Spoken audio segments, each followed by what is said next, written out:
Audio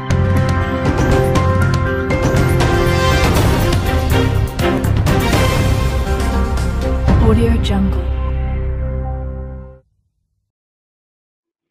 BS4 न्यूजच्या बातमीपत्रात सर्व दर्शकांचे हार्दिक स्वागत। कन्हा नदी काठावर महसूल चोरीचा साठा, दिवसाढवळ्या लाखोंची महसूल बुडविला। यात हात कुणाचे? नदी तटाला कोरकन करून दरीचे रस्ते तयार करण्यात आलेले आहे। नदी तट पोरकण्याची परवानगी कुणी दिली? कुणाच्या परवानगीने होतोय अवैध प्रकारे वाळू उपसा?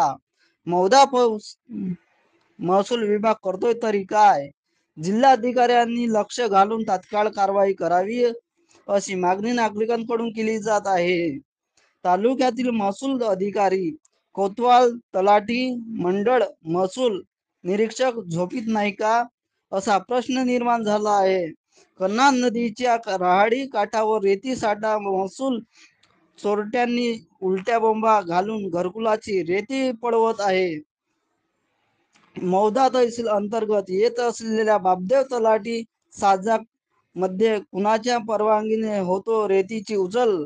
यावर कोतवाल, तलाठी मंडळ, आरआय व महसूल तहसीलदार यांचे त्यांच्या क्षेत्रावर लक्ष नसल्यामुळे व पोलीस खात्यांचे तिकडे लक्ष देण्याचे काम नसल्यामुळे महसूल चोरांना मोकळे रान मिळाले आहे।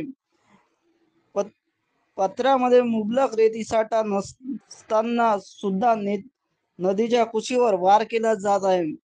उदाहरण, नागरिकांना, शेतकऱ्यांना पाण्याची समस्या भेडसावत आहे। याकडे ग्रामपंचायत प्रशासन पाठ फिरवली जात आहे। कोणाचे काय जाते कळतच नाही, पण महसूल साठा चोरीतून लाभ कुणाला मिळतोय याचा तपास नागरिक करीत आहे। सगळे आपापल्या क्षेत्रात कार्यरत असून सगळ्यांचे यातून खिसे भरले जात आहे असा प्रकार दिसून येत आहे। बातमी आवडल्यास लाईक करा, शेअर करा, सबस्क्राईब करा।